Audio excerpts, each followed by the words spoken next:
ધર્મ સંસ્થાન સેવા ટ્રસ્ટ ભારત દ્વારા આયોજિત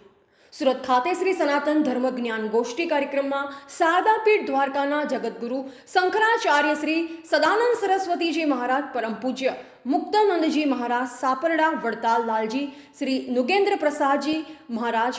કણીરામ બાપુ દુધરેજ, પરમ પૂજ્ય હરિહરાનંદ ભારતી બાપુ જૂનાગઢ, પૂજ્ય લલિત કિશોર ચરણદાસજી લીંબડી વગેરે સુપ્રસિદ્ધ સાધુ સંતોની ઉપસ્થિતિમાં સરદાર સ્મૃતિ ભવન મિની બજાર સુરત મુકામે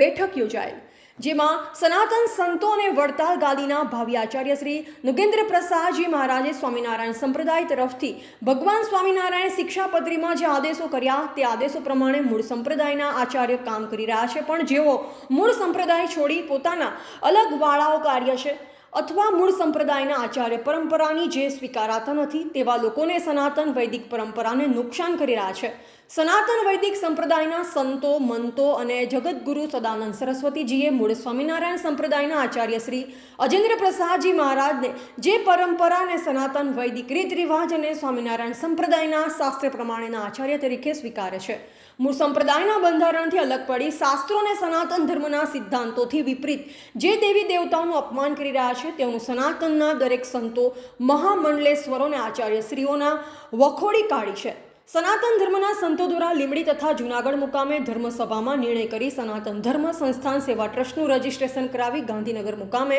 સંસ્થાની સ્થાપના કરવામાં આવી છે. જે સંસ્થાના બધા અધિકારીઓની મીટિંગ થઈ અને તેમાં નિર્ણય કરવામાં આવ્યો કે સનાતન ધર્મના દેવી દેવતા સંતો શાસ્ત્રના વિષયમાં જે પણ વ્યક્તિ અભદ્ર વાણી કે લખાણ કરશે તેની સામે આપણે બધા જ એક થઈ સનાતન ધર્મ સંસ્થાના સેવા ટ્રસ્ટ ભારત દ્વારા કાયદાકીય પગલાં લેવામાં આવશે.